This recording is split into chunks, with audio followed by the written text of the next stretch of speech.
Hi வணக்கங்க. நான் உங்கள் வெல்னஸ் கோச் மாரி செல்வி பேசுகிறேன். ஒரு சின்ன இன்ஃபர்மேஷன் என்ன அப்படின்னு கேட்குறீங்களா? எல்லாருமே வெயிட் லாஸ் பண்ணணும் அப்படின்னு டிசிஷன் எடுக்கும்போது ஃபஸ்ட்டு நம்ம கை வைக்கிறது ஸ்வீட்ஸில் தான் இல்லையா? சுகர் அப்படிங்கிற ஒரு இதை கட் பண்ணிட்டோம் அப்படின்னா வெயிட் லாஸ் ஆகும் அப்படிங்கிற மைண்ட் செட்டு எல்லாத்துக்கும் இருக்கும். நீங்கள் நல்லா தெரிஞ்சுக்கோங்க. சுகரை கட் பண்ணால் வெயிட் லாஸ் ஆகுமா அப்படின்னா இல்லைங்க, கலோரி பேலன்ஸ் பண்ணி தான் வெயிட் லாஸ் ஆகும். ஏன் அப்படிங்கும்போது நீங்கள் சீனி எடுத்துக்கிட்டிங்கன்னா அதுலேயும் சுகர் இருக்குது, நாட்டு சக்கரை எடுத்திங்கன்னா அதுவும் சுகர் தான், கருப்பட்டி அச்சுவலம் எல்லாமே சுகர் தான். ஆனால் நம்ம எடுக்கிற அளவை பொறுத்து தான் மாறுது. நம்ம சாப்பிட்ற சாப்பாட்லேயும் அரிசி கோதுமை எல்லாத்துலேயுமே நேச்சுரலாக சுகர் இருக்குது. அப்போ அதை எல்லாத்தையும் கட் பண்ண முடியுமா? அப்போ அதை எல்லாத்தையும் கட் பண்ணால் வெயிட் லாஸ் ஆகாது இல்லையா? வெயிட் லாஸ் அப்படிங்கிறது கலோரி பேலன்ஸ் பண்ணி தான் நமக்கு வெயிட் லாஸ் ஆகுது.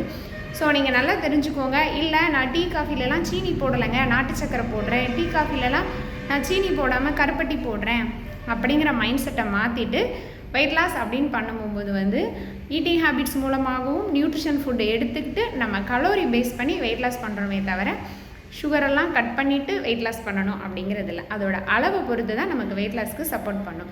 ஸோ இதை பற்றின மோர் டீட்டெயில்ஸ் தெரியணும் அப்படின்னா கண்டிப்பாக டிஎம் பண்ணுங்கள். Thank you so much.